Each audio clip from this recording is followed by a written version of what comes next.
HIV का डर तो नहीं होना चाहिए, लेकिन समझदारी ज़रूर होनी चाहिए, और ये समझदारी दोनों तरफ होना ज़रूरी है, पेशेंट साइड भी, कम्युनिटी साइड भी, और साथ साथ जो ट्रीटमेंट प्रोवाइडर हैं उनकी तरफ भी।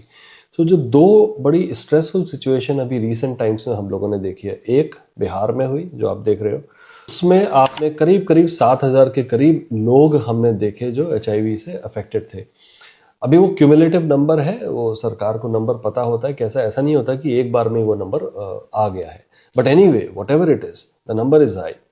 और उसके साथ ये देखा गया है कि जो लिंक किया जा रहा है और जो वहाँ से न्यूज़ आई है वो ऐसे है कि जो माइग्रेटरी पॉपुलेशन होती है, इंक्लूडिंग जब सरकारी प्रोग्राम हम बनाते हैं तो उसमें हम ये भी देखते हैं कि जो ब्रिज पॉपुलेशन, हमें से ब्रिज पॉपुलेशन भी बोलते हैं, जो कनेक्टिंग है, जैसे बहुत सारे वर्कर्स हैं जो बाहर जाते हैं फिर वो आते हैं, इस तरह से वो स्प्रेड वाला साइकिल चलता रहता है।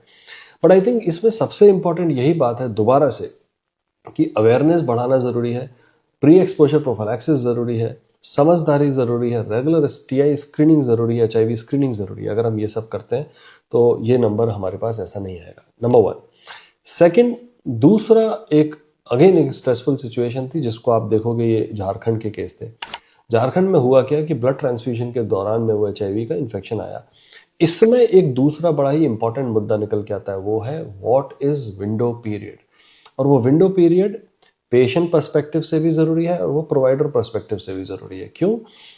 क्योंकि अगर कोई इंसान ये बोल देता है नहीं मेरे को कोई भी रिस्क नहीं है या मैंने ऐसा कोई बिहेवियर नहीं किया, तो उस केस में अगर ये सामने वाला प्रोवाइडर ये मान ले और वो टेस्ट कराए और वो नेगेटिव आके ये मान ले कि हाँ आपको HIV नहीं है, तो विंडो पीरियड वाला जो डेफिनेशन है वो लागू कैसे होगा?